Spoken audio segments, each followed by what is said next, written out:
demonstration video of our 20,500 high-speed lifter. The 20,500 high-speed lifter has a single lift mast with a Acme screw drive up and down the lifting column. This is an aluminum lifting column, very, very lightweight and easy to move around. That is the key to our lifters. The unit has a 2-button hand control for the up and down movement of the lifter. Hit the button, go up and go down. It's that simple. It's removable, so you can go out in front of the lifter and operate the hand control. The handlebar is attached to, its height is adjustable. You have 2 knobs, and you can slide it up and down on the back of the lift mast, depending upon the height of the operator.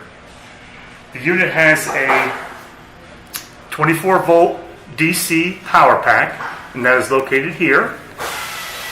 The hand control plugs into the back of the power pack, and the power to the motor is located on the back of the power pack as well. This control cable here takes it up to control the rotate function of the lifter. We have a 3-position braking system. Right now in the middle, it is a free swivel. You can push it down and that locks the lifter. You can take the 3rd position up straight and that will lock the rear 2 casters, so it is easy to steer if you're traveling any great distance at all. Again, you just turn it back into the middle position and that is free swiveling. The motor and gear is located down at the bottom middle of the lifter. That is the lifting motor and lifting gear. On the back of the legs we have counterweights.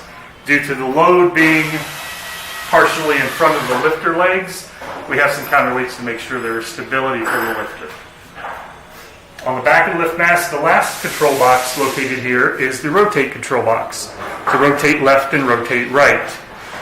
We have 0 and 180 degree stops on the rotate to aid in the positioning of the tooling.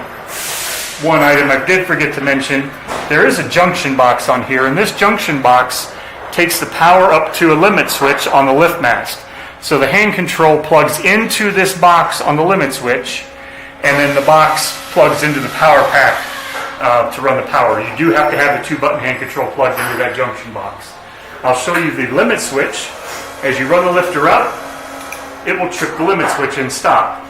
This upper limit switch is adjustable. There are 2 acorn nuts here on the back of the lift mast. You loosen those, and you can adjust the limit switch to whatever position you would like.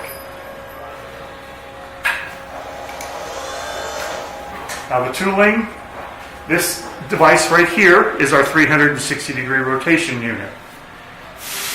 In your case, again, I mentioned we have a 0 position stop and then a 180 degree stop. So you hit the button to rotate to the left. This is the only direction it can rotate. And it will rotate over to 180 degrees while holding onto the button. As soon as you take your finger off the button, it will stop. So you take it over until it is in the 180 degree position so you can offload your product.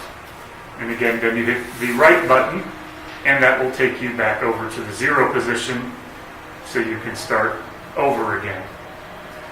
The unit has a motor and gear underneath the stainless steel cover there. Now once again stops, and we have 2 simple detent pins to allow you to offload and also secure your load. These are spring ball plungers there.